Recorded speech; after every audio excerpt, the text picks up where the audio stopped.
Well, we bought the land here, me and a couple of rugby mates, long-time friends. So this is the Burnside Rugby Club? Yeah, Burnside Rugby Club, Christchurch here. And so you guys played together and all that sort of thing? Played a lot of rugby together, yeah. So we're good mates and we used to party a lot.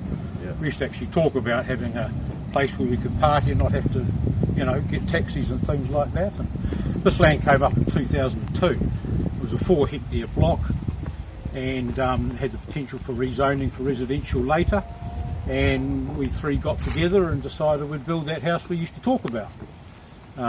So let's just lay us out, what was the intention? So you've got a 4-hectare block, right? You've got a house. What were you going to do with all that land?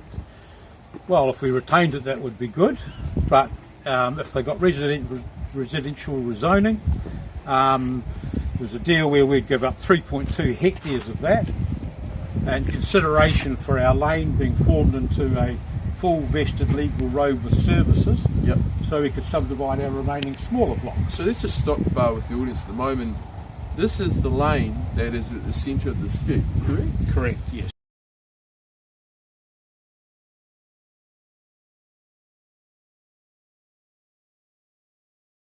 But under the consent, it's a condition that this lane is formed into a full vested legal road about 15 metres wide. And that's never been done, correct? No, correct. And that is why we're here now. But what protections were put in place to make sure that this road was created?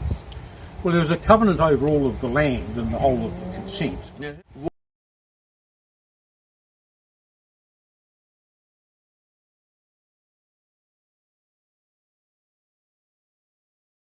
So it's an issue of the council not enforcing the conditions on the consent holder. We're the affected parties. It should have nothing to do with us. We've gone to the council and said, look, you're not enforcing the conditions of the consent. Yet you've allowed them to remove conditions of the consent for stormwater, which made the building of this road impossible. So let's have a look at stormwater. You've got a picture here, which you might be able to just show to the camera, of some flooding. Yeah, well, that's flooding that happens here at this corner. Yeah. When we looked to try and build this section here ourselves back in about 2017, we thought, well, we'll just undertake it ourselves and see if we can do it. We tried to and we couldn't because there was no stormwater provision. Back then it was about 600,000 for that leg down there.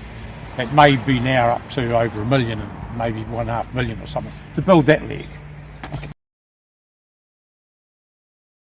I opposed the dividing of the lot off and building only part of the consent required road, because the consent requires it all to be built at one time. So I counterclaimed against that division application and I named the council in that.